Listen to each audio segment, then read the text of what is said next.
But let's talk now about Bonnie Blue. No, I didn't think I'd be doing that, but she's a, what they say, porn actress. I think we should use the word. I think we should use the word prostitute and be a bit more honest about what it is. But Channel 4 have seen advertisers ditch them over their documentary about Bonnie Blue.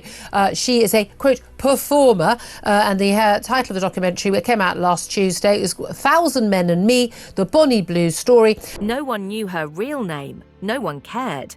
She wasn't born into fame. She wasn't handed a platform. She built one.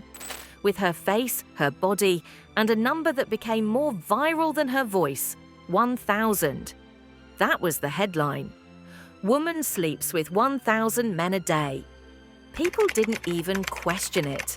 They didn't ask if it was real. They just clicked, judged, and shared. Bonnie Blue became a myth overnight. And it wasn't because of her beauty.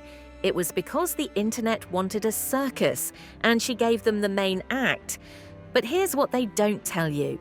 The algorithm doesn't care if it destroys you. It only cares if you trend. She wasn't the first woman to monetize her body, but she was the first to turn it into a global scandal with no apology. Interviews got pulled. OnlyFans froze her account. Platforms blacklisted her name in search. The same machine that lifted her erased her. And the reason? Not the 1,000 men, not even the sex. It was because she told the truth about it. See, Bonnie didn't just sell fantasies, she documented them. She exposed what real power looked like in a world that pretends women are free. She took control of her image, her narrative, her money. And that scared the hell out of the people who built their careers telling women what respectable should look like. She wasn't addicted to sex, she was addicted to attention. But not the fake kind. She wanted eyes, clicks, reactions, headlines. The kind of viral that burns down reputations and turns strangers into cults. And for a moment, she had it, until she didn't. Because fame doesn't fade, it turns, it rots. And the same people who laughed and joked about her now whispered rumors about where she went. One day she was on every screen, the next, gone. No post, no stream, no final video, just silence. Some say she checked herself into a clinic. Others say she fled to Eastern Europe with a new identity. But the real story? It's darker. She didn't vanish. She was deleted. Not just from the internet, from her family, her bank, her career. The moment she became too real, they hit delete and she let them. Because sometimes the cost of being seen is never being believed again. Bonnie Blue didn't disappear. She was scrubbed, wiped off the platforms like a porn search in a pastor's browser. You think cancel culture is loud? This was worse. This was quiet deletion. The kind where your account vanishes, your DMs go dead, and the men who praised you suddenly act like they never paid to see you. One day, she was goddess. The next, she was too much. Too viral, too visible, too honest. Her husband left, of course he did, but not before cashing in on her rise. He rode that 1,000 men train straight to Clout Town, liked every post, defended her in comments, got his little blue check. And when it got uncomfortable, when the narrative flipped from empowered woman to walking warning sign, he ghosted her with divorce papers and a PR-approved statement about privacy. Yeah, privacy, after she gave the internet everything but her blood type. Let's get one thing straight. Bonnie wasn't erased because she was reckless. She was erased because she told their secrets. What happens behind NDAs? Who flies women out on jets? Who pays extra to never be recorded? She didn't just expose herself. She exposed the industry of silence that protects the rich while branding women like her as liabilities. They didn't ban her because of sex. They banned her because she stopped pretending to be ashamed of it.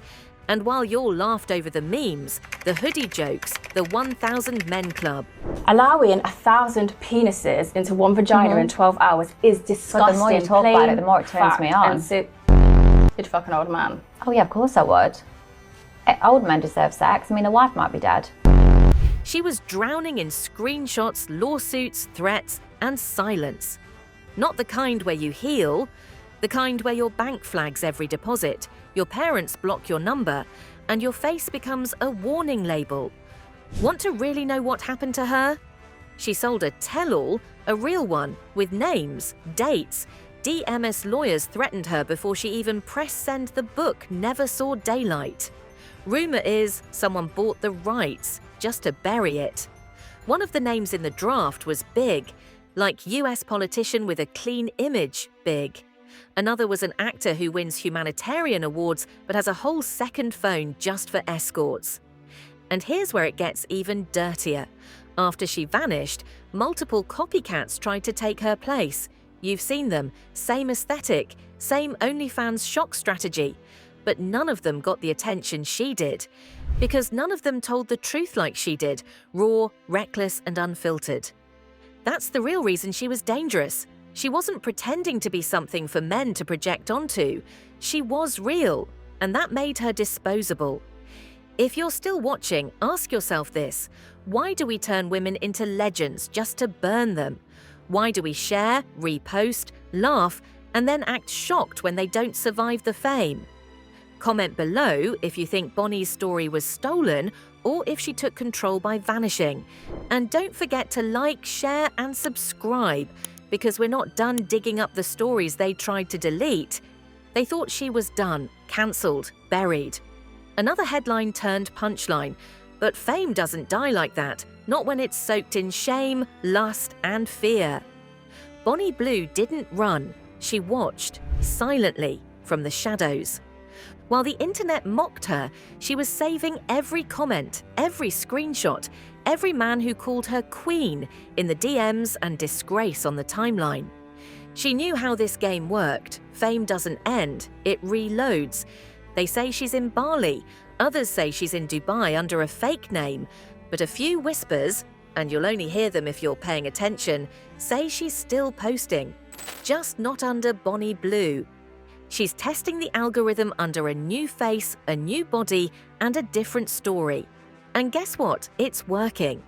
Because the very people who claimed she was too much are still watching, still clicking, still hoping for a glimpse of the girl they tried to destroy. Because they didn't hate Bonnie Blue.